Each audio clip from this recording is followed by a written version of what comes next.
25 سالہ حکومت خلفاء کے درمیان علی کے کارنامے۔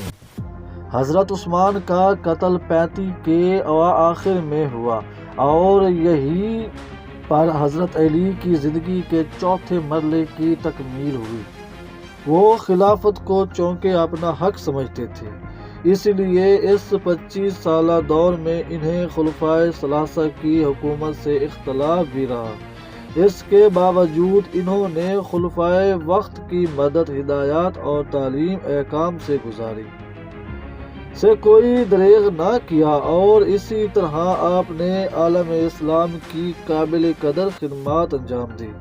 اگرچہ گزشتہ اسباق میں ہم حضرت علی کے بعض کارگزاروں کے بارے میں واقفیت حاصل کر چکے ہیں، لیکن یہاں ہم محض بطور یاد دہانی ترتیب وار آپ کے اہم ترین کارناموں کا ذکر کریں گے۔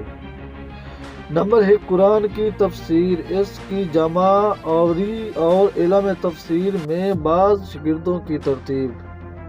نمبر 2، دانشوروں علم بالخصوص یہود و نصاری کے سوالات کے جواب اور ان کے شبہات کا ازالہ۔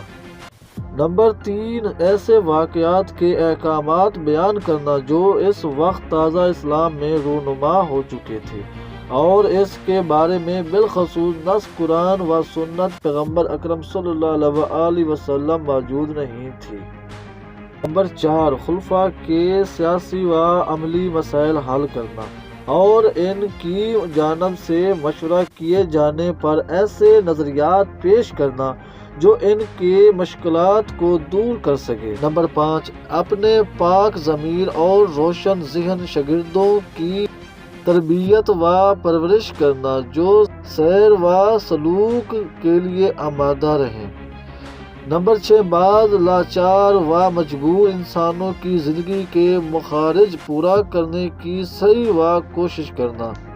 نمبر 7، ان لوگوں کی دل جوئی و پاسبانی جن پر احکام وقت کی جانب سے ستم رواں رکھے جا چکے تھے۔ اللہم صلی علی محمد و آل محمد۔ ویڈیو پسند آئے تو ضرور لائک اور شیئر کیجیے۔